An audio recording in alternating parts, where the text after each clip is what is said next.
Bonsoir à toutes et à tous et bienvenue sur Télé Djibouti pour suivre cette édition de la soirée, les titres de l'actualité.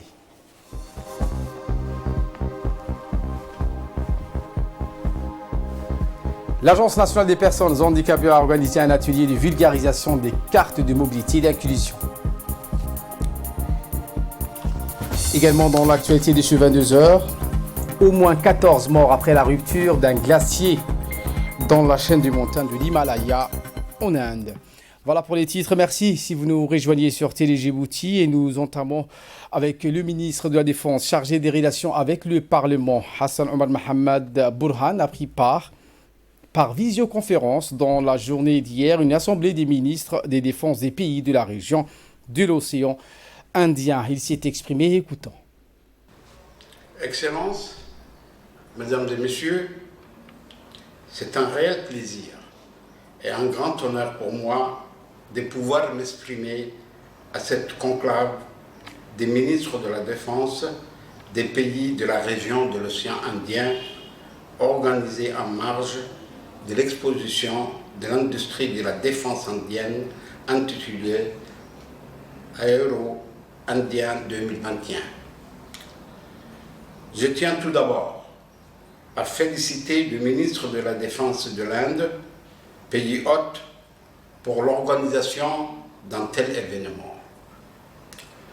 À l'avance, je voudrais m'excuser de ne pas être présent parmi vous aujourd'hui.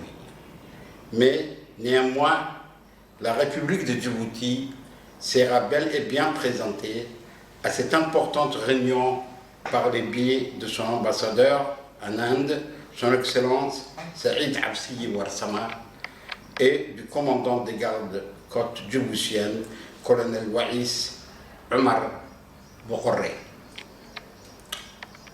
Mesdames et Messieurs, en février de l'année dernière, la tenue de la première réunion des ministres de la Défense des pays de la région de l'océan Indien a vu la participation d'une délégation de la République de Djibouti. Ce déplacement a permis d'avancer sur plusieurs sujets de fond et, je crois, a montré la force qu'il y avait dans la relation bilatérale entre l'Inde et la République de Djibouti. La nature de l'accueil chaleureux, l'enthousiasme inédit par les délégations djiboutiennes à rencontrer de la part de leurs hôtes indiens démontrent aussi pour moi aujourd'hui un signe fort de l'intérêt de l'Inde pour la consolidation du partenariat entre nos deux pays. Mesdames et Messieurs, la République de Djibouti, qui est située dans une région tourmentée, reste un petit pays stable et qui fait face avec la communauté internationale au terrorisme international, la piraterie maritime au large de la Somalie, aux phénomènes migratoires complexes et trafic d'êtres humains, réfugiés et personnes déplacées par les conflits dans la région. Le thème de la réunion d'aujourd'hui, qui est le renforcement de la paix, de la sécurité, la coopération des pays de la région de l'océan Indien, cadre parfaitement avec la politique avisée et sage du président de la République de Djibouti, son Excellence Ismaïl Omar Guelleh, qui s'est toujours efforcé d'entretenir des relations de bon voisinage avec ses voisins et continue à œuvrer pour la promotion de la paix, de la sécurité au plan régional, continental et international. Aussi, je tiens à saluer la vision du Premier ministre de l'Inde pour son idée du concept de sécurité et croissance pour tous, SAGAR, qui contribue à renforcer le dialogue et coopération entre l'Inde et le continent africain. Pour finir, je voudrais remercier le ministre de la Défense de l'Inde pour l'organisation de cette importante réunion. Également, j'adresse mes remerciements aux honorables ministres présents pour le temps d'écoute et vous souhaite à tous une réunion fructueuse. Merci de votre aimable attention. Je vous le disais en titre, l'Agence nationale des personnes handicapées, en collaboration avec certains départements ministériels, a abrité ce matin au Palais du Peuple un atelier de vulgarisation de la carte mobilité d'inclusion et du décret relatif à l'emploi des personnes handicapées. La carte de mobilité qui améliorera énormément les conditions de vie des personnes handicapées à Djibouti. Cette initiative noble s'inscrit dans le cadre de l'égalité de chance et s'oppose à la discrimination qui constitue le plus souvent à l'isolement social des familles et des personnes handicapées. Une cérémonie qui a réuni, outre le directeur général de l'Agence nationale des personnes handicapées de Al-Saïd Mahmoud, le ministre du Budget, celui de la Santé, le ministre de la Télécommunication, le ministre de l'Éducation, le ministre du Travail et le maire de Djibouti-Ville.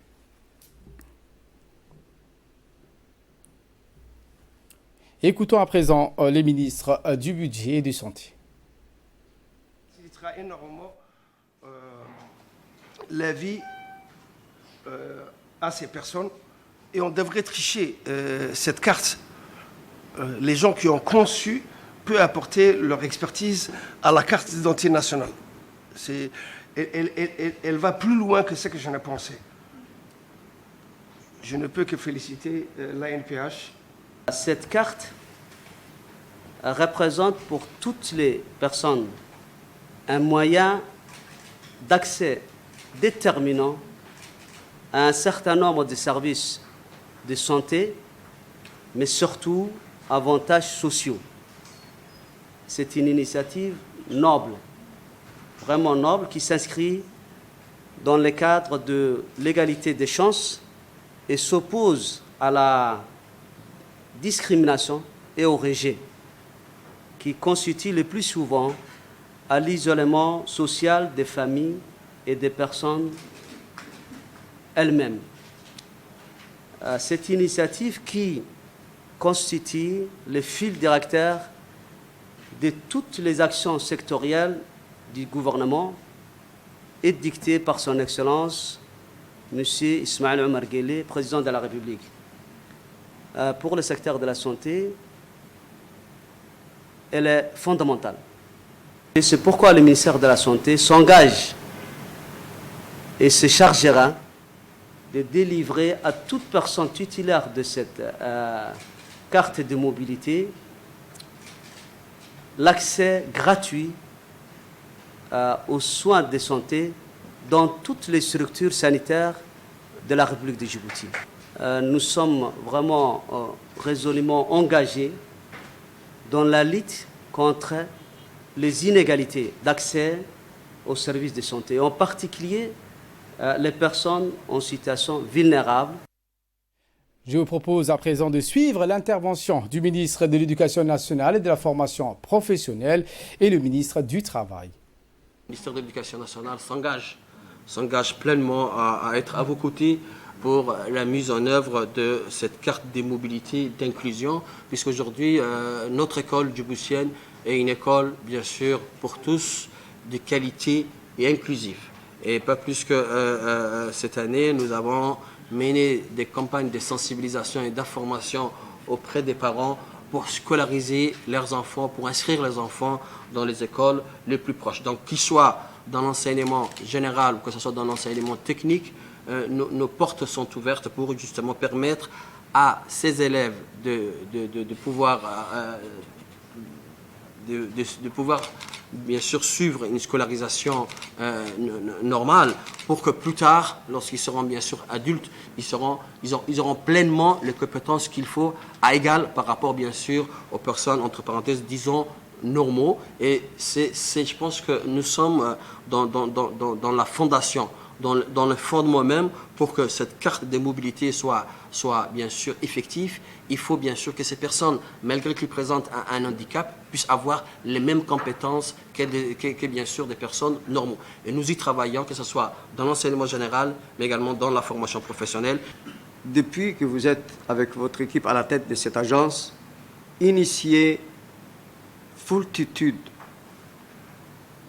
d'initiatives pour que les personnes à besoins spéciaux retrouvent leur vraie place dans une société djiboutienne ancrée dans ses valeurs de solidarité et de cohésion. Et je voudrais également, tout particulièrement, vous remercier, Monsieur le Directeur Général, avec votre équipe, pour le soutien que vous apportez aussi aux différentes institutions et départements ministériels.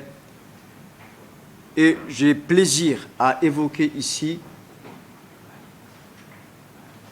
à l'apport important de l'Agence nationale des personnes handicapées par rapport au projet Initiative pour l'emploi.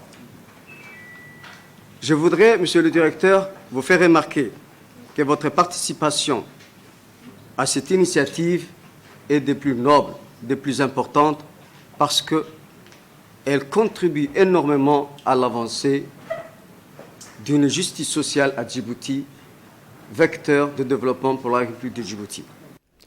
Et voilà qui nous ramène de parler de la journée internationale tolérance zéro sur les MGF en collaboration avec l'Union nationale des femmes djiboutiennes, l'UNFPA, sous le thème Génération future sans MGF. Le ministère de la Femme et de la Famille a véhiculé cette sensibilisation.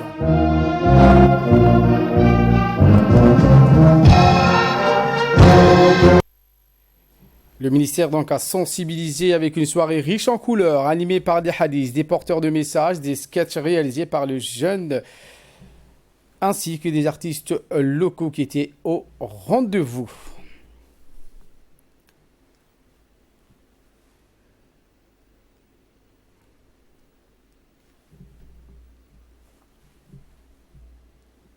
Autre actualité de ce 22h, sous la houlette de M. Yahya Moussa Igué, chef de la division douanière du district d'Arta, les agents douaniers de PK51 ont procédé hier à l'incinération de près de 800 kg de cadres de contrebande saisis lors des récentes missions de routine de lutte contre le commerce illicite.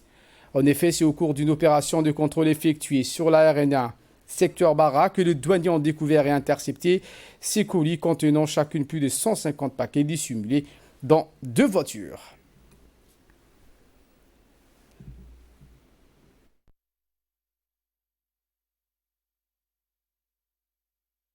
Le chef de division douanière de la préfecture d'Arta, M. Yahya Moussa Igué, a félicité les agents douaniers de la réussite et de cette opération de lutte contre le commerce illicite. Le chef de la division douanière du district d'Arta a souligné que le travail des agents de poste de contrôle du PK20 et du PK51 peut être constaté avec l'arrestation de ces marchandises clandestinement mis dans des voitures.